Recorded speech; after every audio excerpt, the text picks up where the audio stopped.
श्री सीतानाथ समारंभम रामानंदार्य मध्यमाम अस्मदाचार्य पर्यंतम वंदे गुरु परंपराम पवन तनय संकट हरण मंगल मूर्ति रूप राम लखन सीता सहित हृदय बसहु सुरभूप सियावर रामचंद्र की जय।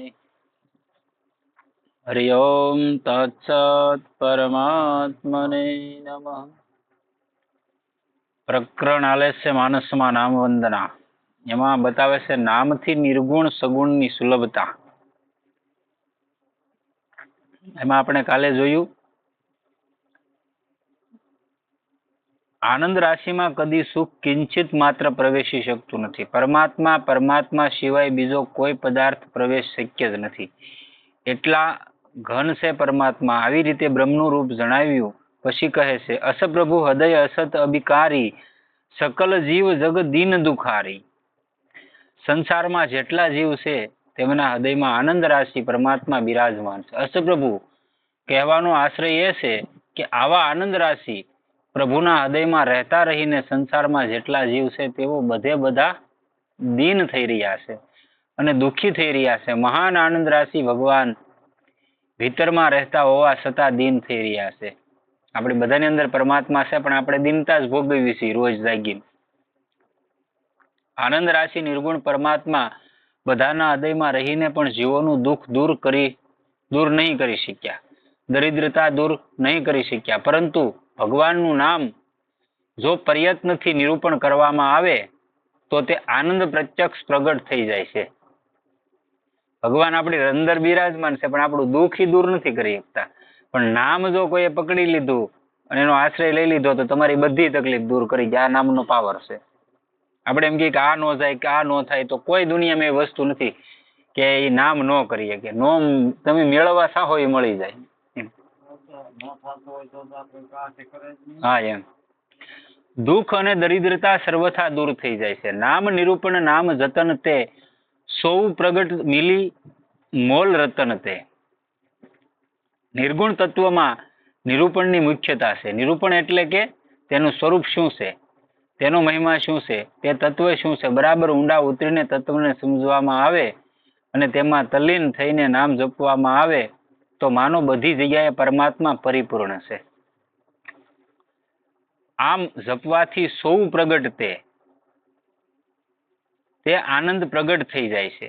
આવી રીતે ખ્યાલ રાખીને તેનું ખાસ પ્રયત્નપૂર્વક નિરૂપણ કરવામાં આવે તો નિર્ગુણ તત્વ આનંદ રૂપે હૃદયમાં પ્રગટ થઈ જાય છે.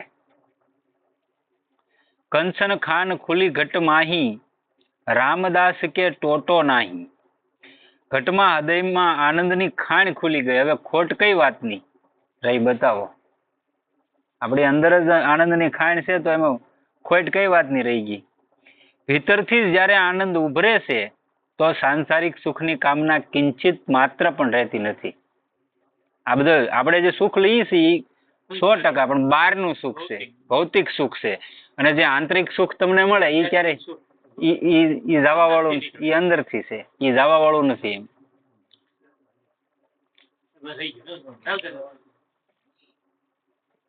અને તમે કહી શકો છો એવા આનંદનો અનુભવ નથી. ઠીક છે, આનંદ તો પ્રગટ નથી થયો પરંતુ ટાઢિયો તાવ ક્યારે આવ્યો હોય છે? ટાઢિયો તાવ જ્યારે આવે છે ત્યારે અંદરથી ઠંડી લાગે છે.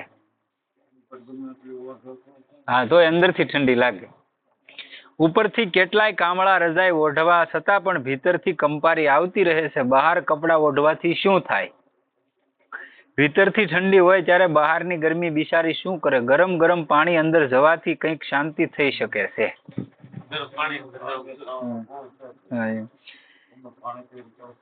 એટલે એને ફેર પડે. એમ જેની ભીતર આનંદ પ્રગટ થઈ જાય તો તેને બહારની વસ્તુઓના સંયોગથી મળનારા સુખની આવશ્યકતા નથી રહેતી. પછી તમને ખોટી રીતે ક્યાંક બકવાસ કરવો, ફાંકા ફોજદારી કરવી એ ઓછું ગમે. મતલબ બીજું કઈ તમારા ફેર ન પડી કે માથે કઈ ફૂલડું ના આવતું એની હારે ઓલો જ ગમે. સાંસારિક આનંદ જ ગમે. એ તો માણસને અનુભવ ન થાય ત્યાં સુધી સારો જ નથી લાગવાનો. એમ બહારની પ્રતિકૂળ પ્રતિકૂળતાથી પ્રતિકૂળ પરિસ્થિતિમાં પણ તેને દુઃખ થઈ શકતું નથી. બહારની કોઈ પણ પ્રતિકૂળ પરિસ્થિતિ આવી જાય તેને ક્લેશ માત્ર દુઃખ નથી થતું. 20 વર્ષનો નરસિંહ મહેતાનો વિયો ગયો હતો તોય કીધું કે ભાઈ જવલે કે ભાઈ કોકે આવીને કીધું ભાઈ તમારો દીકરો ઓફ થઈ ગયો કે સારું છું નિરાતે ગોવિંદને ભજશું લ્યો. હા એમ ભલું છું ને ભાંગી જંજાળી કે હા એમ યસ્મિન સ્થિતો ન દુઃખેન ગુરુ ણાપી વિશાલ્યતે. ગીતાના 28-22 શ્લોક છે. ઘણું ભારે દુઃખ આવવા છતાં પણ કિંચિત માત્ર દુઃખ થઈ શકતું નથી. કેમ કે એની ભીતર આનંદના ફુવારા ફૂટે છે. તેના દર્શન ભાષણ સ્પર્શ સંગથી આનંદ થાય છે. તેનું નામ લેવાથી આનંદ આવે છે. સૌ પ્રગટ જીમી મોલ રતન તે. રતનનું મૂલ્ય પ્રગટ થઈ જાય છે. કેવી રીતે? લાખો રૂપિયાનું કિંમતી રત્ન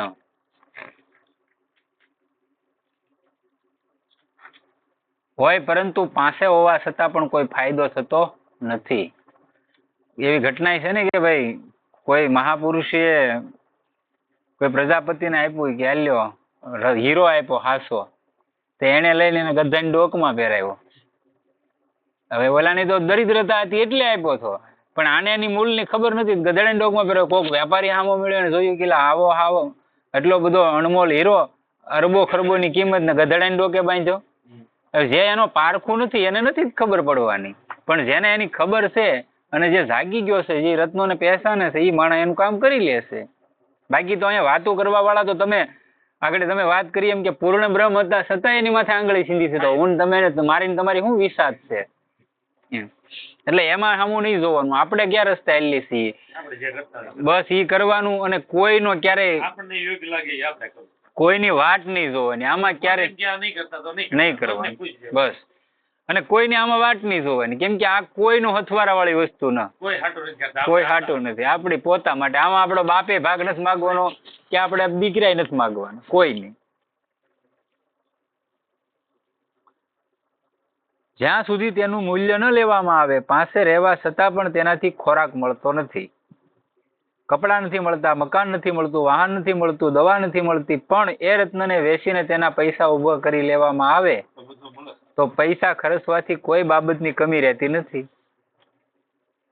રતન તમારે મેં પેલા એક બધી વાત કરેલી કે ભાઈ કોઈ મહાપુરુષે એક મણી આપ્યો, દરિદ્ર માણસ હતો, તો મણી આપીને પછી કીધું કે ભાઈ હાલે આને પૂનમના અંજવાળામાં પ્રકાશ જયારે થાય ખોળે ગળાએ ચંદ્રમાં ખીલેલો હોય ત્યારે એને દૂધથી ધોઈને સ્પર્શ કરાવજો એટલે તારી દરિદ્રતા દૂર થઈ જાય. ગાયના પારસમણી તે ઓલાએ પતરાની ડબ્બીમાં મૂક્યો અને એમાં રૂનો પોલ મૂક્યો, એટલે રૂના પોલની ફરતો મણી ઢકાઈ ગયો.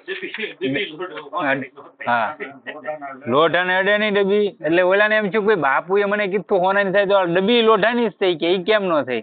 એટલે બાપુ પાસ આવ્યા ને તોય ઓલાની એની હાલત. એટલે આવીને પૂછ્યું કે ભાઈ મેં તને પારસમણી આપ્યો હતો? એ કે ભાઈ હું તમે પારસમણી કરો. એ કે કાં? એ કે આ લોઢાની ડબ્બી પીડ્યો, કાંઈ લોઢાની ડબ્બી હોનાની ન થાય, એમાં હું હોનું થાય? એ કે ખોલતો ભલામણ મેં આપેલી વસ્તુ એ કે ખોટી ન હોય. ખોલ્યો છે રૂનો પોલ. એ કે આને આડો રૂનો પોલ છે. એમ આપણે આડા ઘણા બધા જન્મોના અંતકરણમાં બી વાવેલા છે, જે કર્મો પીડ્યા છે એનો ધ્વંસ ન થાય જ્યાં સુધી પ્રકાશ નહીં થાય. બાકી તમારે અનુભવ કરવો હોય તો હું કહું એમ નહીં, મારી વાત ન માનતા, કોઈ મહાપુરુષોની વાતે ન માનતા, પણ તમે પ્રત્યક્ષ પ્રમાણને તો માનો ને કે ભાઈ આ પ્રત્યક્ષ પ્રમાણને એમ માની નહીં. તમે કરો એ તો તમે જોવાના છો 41 દિવસ, વધારે નહીં. 41 દિવસનો ટાઈમ, એનાથી વધારે એક દિવસ નહીં. 42મો દિવસ નહીં, 41 દિવસ જ તે. તમારે કોઈ પણ એક નામ પકડી લેવાનું. માળાની રોજ ટાઈમનો ટાઈમ ડેઈલી એક નિયમ બનાવી લેવાનો કે રોજ હું 21 માળા કરી શકતે, એ પહેલા હું મારું બીજું કર્મ કાંઈ નહીં કરું. આનો રોજનો નિયમ બનાવી લ્યો. 41મા દિવસે મને મળજો, તમને પ્રકાશ નો થાય તમારો ગુલામ બની જાઓ. આ શાસ્ત્રોમાં ભલામણ પ્રમાણ છે. આપણે કરવું નથી, ખાલી ઘડીક રામ રામ કે કૃષ્ણ કૃષ્ણ શિવ શિવ કરી લીધું, કાંઈ નો છું. એમ થોડું થઈ જવાનું છે. હા એમ ઈ હોય તો થઈ જાય. હા તોય નથી જોતા, પણ આ તો તમારી અંદર પડ્યું છે. આપણે હલવાઈ ગયા હોય, પાણીમાં મોઢું ગુડાડજે, હા ભાઈ બહાર નીકળવાની કેટલી તાલાવેલી હોય, એટલી તાલાવેલી થઈ જાય. તરત ભગવાનની પાસે જવાની જો તાલાવેલી લાગી જાય તો તરત થઈ જાય. 3 ઘડી થાય, 3 ઘડીમાં મળી જાય. અહીંયા આપણે હમણાંનો અનુભવ, હું અહીં બેઠો હતો ને તે ઘણા પછી વાતો કરતા હતા મહાપુરુષો. એટલે ભાઈ એ કઈ ખોટા આમ છે ને તેમ છે ને ઢોંગ છે ને. હું કહું નાના સાચી વાત છે. પણ હું ખાલી તમને એટલું જ કહું, મેં તો રોંગ કર્યા જે કર્યું મારો આત્મા જાણે. હું તમને ખાલી એટલું જ કહું, આખો દી મોઢું બંધ રાખીને બેહો, થઈ ગયો. ખાલી બે હો, બીજું કઈ ન કરતા. તમે બીજું કઈ ન બોલતા, ખાલી મોઢું બંધ રાખીને આખો દી બેહો તોય ભાઈડે માનું હું કહું. એ હું વ્યવહારિક બાબતમાં પૈસો વગરનું વાતો કરે બધા. પૈસા વગરનો આ પૈસો પરમેશ્વર નથી, પણ એમથી કઈ ઓછો એનાથી ઓછોય નથી. હા, સાચી વાત છે. એની વગરનું નથી હાલતું. જોવે જ છે, બધી જરૂર પડે છે. જ્યાં સુધી તમે આમાં સૌ ત્યાં સુધી જરૂર બધી. આપણે ગ્રહસ્થમાં છે ઈ. એ ક્યાં ના પાડે પણ નીતિમત્તા. બસ નીતિમત્તાથી પ્રમાણિકતા. અને તમારી આગળ એમ છું કે ભાઈ મારી આગળ કોઈ ઓપ્શન નથી, તો કોઈ એવું કરો, તમે અનુષ્ઠાન કરો. તમને એમ છું કે મારે કોઈ પાસે ભીખ નથી માંગ્યું, અનુષ્ઠાન કરો. પરમાત્મા દેવા જ બેઠો, એની આગળ કોઈ જે ખોટ જ ના આવી. રાવણને હોનાની લંકા આપી હતી, ઘણા ને આપેલું છે, તો તમને નહીં આપે ભાઈ? પણ તમારી પ્રમાણિકતા તો કરો, એટલી તૈયારી કરો એટલે આપી દે. કુબેર કોને બનાવ્યો? તો મહાદેવે બનાવ્યો હતો. રાવણને લંકા કોને આપી? તો મહાદેવે આપી હતી. એવા હું તમને ઘણા બતાવું, જેને દુનિયામાં નામ બનાવ્યા રાક્ષસો જેટલા થયા, એટલે બધાને મહાદેવને બ્રહ્માજીએ જ આપ્યું છું. તો એને બધાને મળ્યું, મને તમને ન મળે આ તો કળી કાઢશે. પણ મહેનત કરો. કોઈને મહેનત ન કરવી, ખોટા ફાંકા ફોજદારી કરવી, અને કોક કરતા હોય એમાં રાવણ જેવું તપ તો કરી દો. હા, એમ કરી દો તો પછી. અને ઈ પાછો કોણ હતો એની ક્યારે આપણે મૂળ સુધી ગયા નથી. જે જીવનમાં છે એમાં એની ઓછી મહેનત નથી કરી. હા, એમ ભગવાનની પ્રાપ્તિ માટે એની રાવણની જિંદગીમાં આ બધી શક્તિ મેળવવા માટે કઈ ઓછી મહેનત નથી કરી. રાવણ ખાલી એના નામનું તમે એના નામની ઉપર જ તમે ખાલી અર્થ કેમ કઈ એના નામની ખોજ કરો ને તોય તમને ખબર પડે કે રાવણનું નામ કેમ પડ્યું એમ. રાવણના પિતા ને એના પિતા, અને એના પિતા બ્રહ્માજી. વિસર્વાના પુલચ્છનો છોકરો રાવણ હતો, બરોબર. તો બ્રહ્માજીનો તો અંશ આવ્યો કે ન આવ્યો? એટલે અડધો ભગવાન છો ને ઈ, અને અડધો રાક્ષસ. એટલે રા કેતા રાક્ષસ ને વન કેતા ભગવાન, એ બેયનું એમાં હતું નિરૂપણ. એ કઈ સામાન્ય વ્યક્તિત્વ નહોતું. અને કોઈ એમ કેતું હોય કે ભાઈ રાવણ જનક રાજાની નગરીમાં ગયો હતો, મિથિલામાં ગયો હતો, અને ધનુષ એનથી નહોતું ઉઠ્યું, તો રાવણે 7 વાર કૈલાસને આમ કર્યો હતો. મહાદેવ ને પાર્વતી બેઠા હતા ને હાથ, એ ધનુષ એની માથે જ હતું, ન ઉસકે? હા, એની ન ઉસકે. રાવણ ગયો હતો જનકપુરીમાં, સીતાજીનો સ્વયંવર હતો ને ત્યારે, અને રામને સંકેત ભાષામાં કહીને આવ્યો હતો, એ કે આ મારે કઈ ઉસકાવાનું નથી ને મારે કઈ તોડવું નથી, તોડવાનું તમારે છે. અને તમે આને લઈ જાઓ ને પછી હું લઈ જાય, પછી મારા આખા કુળનો ઉદ્ધાર કરવાનો છે. એને આમંત્રણ આપીને ગયો છે. રાવણને ક્યારેક વાંચજો તો ખબર પડે. અહીં આપણે એમ કે રાવણ ન થઈ ગયા, રાવણ થવાતું નથી ભાઈ. હા, એમ તો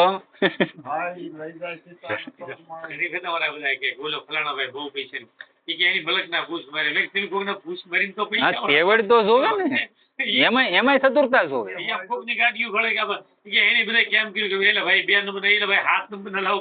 આપો ઈ કરો એમાંય તમારી બુદ્ધિ તો જોવે ને. તો પછી એટલે રત્ન પડ્યું રહે તો કોઈ કામ થતું નથી. એવી રીતે દરિદ્રતા દૂર થતી નથી. એવી જ રીતે જ્યાં સુધી તે આનંદ પ્રગટ કરવામાં આવતો નથી, અર્થાત નામ નથી લેવામાં આવતું, ત્યાં સુધી તે આનંદ પ્રગટ થતો નથી. નામથી તે પ્રગટ થઈ જાય છે, પછી કોઈ બાબતની કમી રહેતી નથી. જાણવાથી તેનું મૂલ્ય પ્રગટ થઈ જાય છે. હમણાંના એવા મેં ઘણા અનુભવો સાંભળેલા મહાપુરુષોના તે સાધકોના તે, કે જેને નામનું ખાલી રોજનો નિયમથી નામ લેતા, ઈવડાને એમ કેવું પડ્યું હતું એવી શક્તિ પ્રગટ થાય નામથી.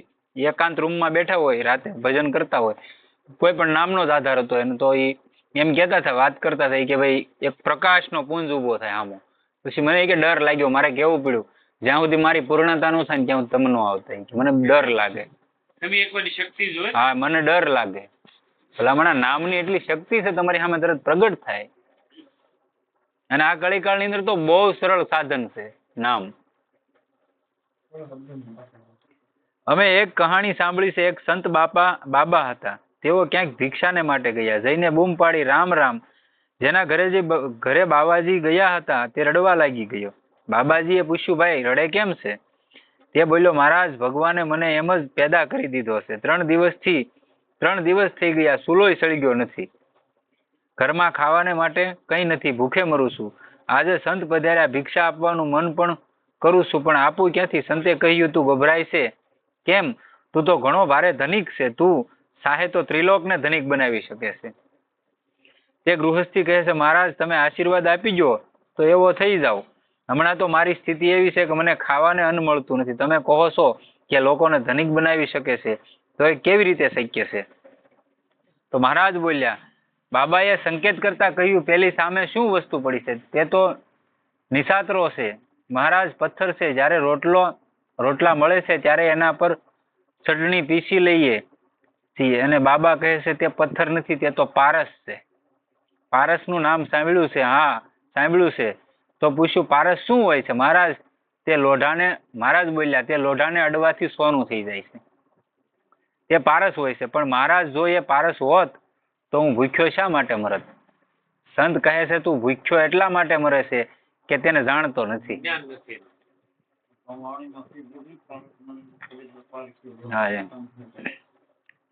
એટલે આપણને નામ છે એની સુધી આપણી ઓળખ નથી, એટલે આપણને એમ થાય નામ લેવાથી શું થાય એમ.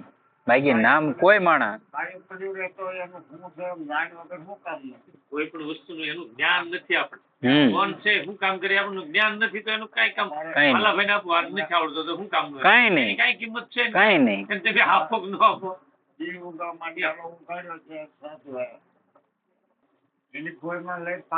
છે કે ઘરમાં લોઢું છે. શું મહારાજ? હા, લોઢાનો સીપિયો છે, રસોઈ બનાવીએ છીએ તો સીપિયો કામમાં આવે છે, તે લઈ આવ્યો તથા એને પારસ સાથે અડાવ્યો, પણ લોઢું સોનું બન્યું નહીં. બાબાએ કહ્યું, આના પર જામેલી ચટણી, માટી મરસા સાફ કરી દે. તેને સાફ કરીને અડાડ્યો તો સીપિયો સોનું બની ગયો. સંત બોલ્યા, બતાવ હવે તું ધનિક છે કે નહીં? લોઢાને સોનું બનાવનારો પારસ મળી ગયો, હવે ધનિક થતા કેટલી વાર લાગે? પારસ તો પાસે જ હતો, પરંતુ જાણકારી ન હોવાથી તેને મામૂલી પથ્થર સમજતો હતો. મેં કાલ વાત કરી છે એમ કે ભાઈ વશિષ્ઠ મહારાજ જેવો તો કોઈ દુનિયામાં જ્ઞાની નથી ને. વશિષ્ઠ મહારાજે વાલ્મીકી રામાયણમાં કાયદેસર કીધેલું છે કે આ કળીકાળની અંદર બે જ વસ્તુ દુર્લભ, એક સત્સંગ અને એક નામ જપ. બાકી તમારે ફાવી કર્મ કરી લેવાની છૂટી, એનાથી તમને તાત્કાલિક કૃપા નહીં મળે. આનાથી જેટલી તાત્કાલિક કૃપા થાય ને એટલી એકેયથી નહીં થાય. નકર વશિષ્ઠ મહારાજ તો એમ કે પાછા એનાય વશિષ્ઠ મહારાજ એમ કે મહારામાયણમાં યોગ વશિષ્ઠમાં કે 3 કાળમાં જગત નથી, આ જગત મિથ્યા છે, બ્રહ્મ સત્ય છે. એનાય વશિષ્ઠ મહારાજ એમ કે આનાથી ઊંચું કોઈ વસ્તુ નથી. આથી ભગવાન રામનું નામ મોજૂદ છે, ભગવાન વિદ્યમાન છે. રામ નામ લઈએ છીએ પણ ઉપરસળું લઈએ છીએ, અંતરના ભાવથી નથી લેતા. નિષ્કપટ થઈને સરળતાપૂર્વક ભીતરથી લેવામાં આવે તો નામ મહારાજ દુનિયા માત્રનું દુઃખ દૂર કરી દેશે.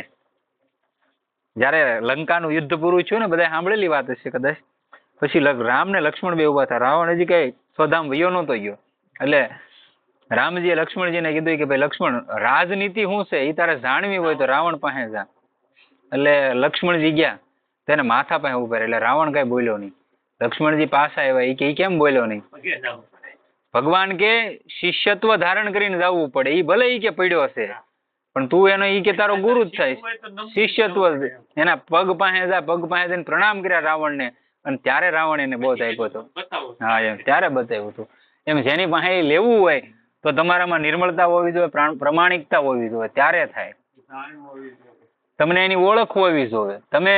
તમે સૌ એવો હું સૌ, અને હું સૌ એવો આ ભાઈ છે એવું મારે ન સમજાય ક્યારેય. એ ખબર જ નથી તો તમે એને સામાન્ય માણસ સમજો તો તમે તમારી ગાફલાઈ માયલા જાઓ. હું મારું એવું માનવું છે. કેમ કે કોઈ મહાપુરુષ હોય એની પાસે તમે જાઓ તો મેં પહેલા વાત કરી, એને કઈ શિંગડા નથી ને કઈ માથે ફૂમકા નથી કે ભાઈ આને આ એડ્રેસ છે એવું કઈ શીખવું હોય તો નાના મોટા. હા, ફોન નું કર્યો, મારો ફોન બગડી ગયો, હા, હું એની કરતા 4 ગણો 5 ગણો મોટો, હા, તે મારે એને કેવું જ પડે ભાઈ, કેવું જ પડે. એનું પારંગત છે નહીં. એ તો સ્વાભાવિક છે, સ્વાભાવિક છે. એનો જાણકાર છે એટલે એ જ કરીએ, એનું જ્ઞાન છે. કેવું સવાલ જ નહીં, એની પાસે જઈને જ કરવું, વિવેક થી કેવું પડે કે ભાઈ આ કરી દે. કેમ કે એનું જ્ઞાન એની આગળ છે, આપણે આગળ નથી. વિવેક થી કેવું પડે અને જાણવું પડે. એમ જે વસ્તુ છે એની પાસેથી લેવી હોય તો તમારામાં પેલા વિવેક હોવો જોઈએ. હું તમને એક ઉદાહરણ આપું. હા, જે વિવેક ની વાત આવી ને, છાંદોગ્ય ઉપનિષદ છે, તમે કદાચ નામે નહીં સાંભળ્યું હોય. છાંદોગ્ય ઉપનિષદમાં અગ્નિદેવ ને ઇન્દ્ર બે દધીશી ઋષિ પાસે આવે છે અને એને કહે છે દધીચિની ઋષિનું નામ જાંબાલ કેવું એક નામ છે. એની પાસે આવીને કહે છે કે ભાઈ બ્રહ્મ વિદ્યા શીખવા આવે છે. એટલે આવડા કહે છે કે ભાઈ અમે આ માટે આવ્યા છીએ, બ્રહ્મ વિદ્યા માટે. એ કે ભાઈ જો સમય મળશે ત્યારે હું તમને બ્રહ્મ વિદ્યા આપી, અત્યારે અહીં સેવા કરો ગાવુંની. 100 વર્ષ સુધી અગ્નિદેવે ને ઇન્દ્રએ બે ગાવુંની સેવા કરી હતી, ત્યારે એને એ બ્રહ્મ વિદ્યા આપી હતી. જો સામાન્ય હોય અને ઓલો તો દેવરાજ ઇન્દ્ર હતો તો એને આપી ન છે, પણ નહીં, તમારી તૈયારી ન હોય તો કોઈ વસ્તુ નથી મળતી. તમારે ખીર લેવી છે, પાત્ર સારું હોય તો આપવાની છે, પણ હવે પાત્ર જ સારું નથી એમાં ખીર કેમ પીરસવી? દેવા વાળો દેવા જ બેઠો, પણ હવે લેવા વાળાનું પાત્રમાં જ તે બોલે કેમ દોણી ગાય દોવા ગયા ને સાણીમાં દોવો ને પછી દૂધને દોષ જો તો એ શું કામનું? વયું ગયું એનું શું કામનું? તમે સાણી લીધું તો વયું જાય ને એમ. એ તાહળી નહીં, પણ એનું પાત્ર તો હોવું જોઈએ ને સારું એમ. હા એમ સંત મહાત્મા ભગવાનના પ્રેમી ભક્ત જ્યાં જાય છે ત્યાં દુનિયાનું દુઃખ દૂર થઈ જાય છે. તેમના દર્શન ભાષણ ચિંતનથી દુઃખ દૂર થઈ જાય છે. ધન આપવાથી દૂર નથી થતું. એનાથી પાસે લાખો કરોડોની સંપત્તિ છે પણ ઘણો વૈભવ છે, તેઓ ભીતરથી બળતા રહે છે. તમારે આગળ લાખો કરોડો છે પણ તમે બહાર હો ને અહીંયા બીજા પ્રકરણ હાલતા હોય તમે શું કરી લેવાના? મારી નાખવાના? હાલો લ્યો. તમારે આગળ અરબો ખરબોની સંપત્તિ છે પણ હવે તમે એને કરી શું લેવાના? કાંઈ નથી થવાનું. બળવાનું છે માલિકા બેઠું બેઠું એકલા રૂમમાં. અત્યારનો હાલનો સમય એવો છે કે પતિ પત્ની નહીં નોખા રૂમ. વીઆઈપી માણસો જે છે એને પતિ પત્ની અલગ અલગ, એના દીકરા દીકરી અલગ અલગ. હવે પોતાના રૂમમાં એક મોટો રાક્ષસ છે જેને બનાવ્યો, એને વાત કરેલી છે મોબાઈલની કે ભાઈ મેં બનાવ્યો, મને ખબર છે આની અંદર હું છે એમ. એટલે હવે આ જેના હાથમાં હોય હું ન કરે એ તમે મને કહો. બધી વસ્તુ છે હારી મોળી બધી. તો તમે એકાંત છો, એકાંતમાં તમારે હારે છે એટલે આ મોટામાં મોટો તમારો શત્રુ છે. અને આપણે એમ હા એના છોકરા એ સાપુ વાળા વાપરે. જેને ફોન બનાવ્યો એનો છોકરો નોકિયાનો ફોન વાપરતો હતો. એટલે એ વસ્તુ છે. પરંતુ નામ પ્રેમી સંત મહાત્માઓના દર્શનથી તેઓ પણ ન્યાલ થઈ જાય છે. સંતોના મિલનથી શાંતિ મળે છે, કેમ કે નામ જપવાથી તેમનામાં આનંદ રાશિ પ્રભુ પ્રગટ થઈ ગયા. પ્રભુના પ્રગટ થવાથી એ સંતોમાં વિલક્ષણતા આવી જાય છે. ભલા ભાણા આઘો નહીં હજી આવેલી 100-150 વર્ષ સાપરાજ વાળો, એનો બાપ એભલ વાળો હતો અહીંયા જેતપુરનો. ખાલી એની માની મસ્કરી કરી હતી. સાપરાજ ઘોડિયામાં ઉતો તો આ તો સત્ય ઘટના છે, હમણાંની 150 વર્ષ પહેલાની બની ગયેલી. ખાલી એભલે એની વહુની મસ્કરી કરી હતી ને સાપરાજનું જાન આવી ગયું હતું, એની માં જીભ કડીને મરી ગઈ હતી. હવે આજ ક્યાં દુનિયા પગી ગઈ? એને ઓલે એવા સંતાનો ઉત્પન્ન થાય. આજ રામકૃષ્ણને આવવું જ છે, પણ સામે દશરથ ને કૌશલ્યા તો હોવા જોઈએ ને, દેવકી ને વાસુદેવ તો હોવા જોઈએ ને ભલામણા. આ સંતોને આવવું છે પણ સામે માતા પિતા તો હોવા જોઈએ ને. તમારામાં તૈયારી નથી એટલે રેકડીએ ઉભા પાણીપુરીની ઝપટ બોલાવો તો ન્યાય ક્યાં ભગવાન કે સંત આવવાનો કયો? એની તૈયારી જોવે. આ આપણે વૃંદાવનની અંદર ઓલો છે, અરે નામ મને જોરદાર નામ છે, નાનો એવો બાળક છે 5 વર્ષનો, અને ઇસ્કોનમાં છે. એ બાળક છે ને એ મહાપ્રભુ તરીકે જ કંઈક ઓળખાય છે. એ બાળકના મા બાપ છે ને એના મમ્મીનું ને એના પપ્પાનું મેં ઇન્ટરવ્યુ જોયું છે, એની ઉપરથી હું વાત કરું. એ એમ વાત કરતા હતા કે જયારે આ બાળક મારા ગર્ભમાં હતો એ 9 મહિના ક્યારેય કોઈ વસ્તુ બહારની નહીં, અને જન્મ છો ત્યાં સુધી, જે ગર્ભ ધારણ છો ત્યાંથી તે જન્મ છો ત્યાં સુધી ભાગવત ગીતા અને ભાગવત સિવાય બીજું કોઈ ગ્રંથ નહીં, એનું તે અધ્યયન. અને જન્મ થઈ ગયો પછી આજની તારીખમાં મોટા મોટા શોમાં એને લઈ જાય, વિદેશોમાં લઈ જાય, અને એટલો બધો પારંગત. આ નાનો એવો બાળક છે, આર્યન નહીં. હા એવો જ છે ને. હા સ્વામિનારાયણ સંપ્રદાયમાં છે. 5 વર્ષનો છે. બોલે એટલે તમને એમ લાગે સાધુ હોય, સ્વામિનારાયણના સંતો હેઠળ ભલે એને જે શક્તિ હોય પણ એની બોલવાની વાત કરવાની કેવી છે. હા એમ એટલું બધું જ્ઞાન છે. તમે ઊભા થઈને આપડી જેવા સામાન્ય હું કોઈક સાધુ સંત પૂછે એને ન બોલી ગોખવેલું નથી પાછું. નહીં જવાબ આપે. 5 વર્ષના બાળક માં એવું કઈ ગોખવાય જાય જ નહીં. કોઈ કેતું હોય નહીં ખોટી ગમે બોલે, બીજા સામેથી કોઈ પૂછે ને જવાબ આપે. આ જે બાળક હું કહું ને એ મોટા મોટા આપણે ટીવી ચેનલોના શો હોય ને એમાં બધે ગયેલો, અને જાજો વિદેશોમાં એમાં બહુ જાય. છતાંય આજની તારીખમાં એના મમ્મી અને પપ્પા હારે હોય, કોઈ પણ સ્ત્રી હોય કોઈ પણ હોય તેને સ્પર્શ નહીં કરવાનો. આજની તારીખમાં એવી ઉર્જા એની. બીજા એના હારે જે માણસો એમ કે ભાઈ અડતા નહીં, અને સતત નામ સિમટન એમ. હવે નામમાં કાંઈ ન હોય તો આજ આ થવું જ ન જોવે ને. હાલો ઓલું તો હજી આપણે જોઈએ આર્યન ભગત આપણે હા એના માટે સ્પેશિયલ ગાડી હોય, એના બોડીગાર્ડ હોય, બધું હવે ચેડીનું શોખીન મૂકો. હા, તો પછી અને મોટા મોટા મંચમાં છે એમ. એટલે આ શક્તિ આવી જાય છે. મારો કહેવાનો હેતુ એ છે કે જે આપણી તૈયારી હોય ને તો બધી વસ્તુ આવે. પ્રહલાદજી 100 વર્ષમાં એની કેટલી પ્રગતિ. તમે આધ્યાત્મિક જવા જો, તમે શારીરિક કે માનસિક કેવડો મોટો વિકાસ. હા, બહુ મોટામાં મોટો, નહીતર ઈ થાય જ નહીં ને. આધ્યાત્મિક તો એની કદાચ પૂર્વ હા, પૂર્વનું છે. પણ અત્યારે એનો આમ વિકાસ થયો કે આ બધું ગોતવું પકડવું કલાકારની જેમ. એક કલા જ માનો, ભલે કલા જ રહી બોલવાની. કલા નો કહેવાય. 5 વર્ષમાં ક્યાંથી આવી? કલા નો કહેવાય એને, એ તો પરમાત્માની કૃપા કહેવાય. કલા એમ થોડી આવી જાય પાછળ. ઘણા બોલે જેમ કહેતા કલા છે કે ભાઈ કલા તમે કેળવો ને. કળા એવી કળા ક્યારેય નો આવે, ખોટી વાત છે. આવે એ આપણો વિડિયો જોયો ને એ આપણો કોઈ આપણે જે હોય ને નામ ઈના નામ જ આપણો. હા, બસ નામથી જ છે. 4 વર્ષની છોકરી છે, અંગ્રેજી બધું.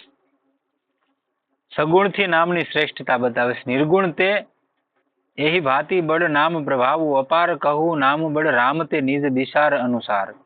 ઉપર ગોસ્વામીજીએ નામને નિર્ગુણ સ્વરૂપથી મોટું જણાવ્યું છે. હવે પોતાની વિચાર સરણી મુજબ સગુણ રામથી નામને મોટું બતાવે છે.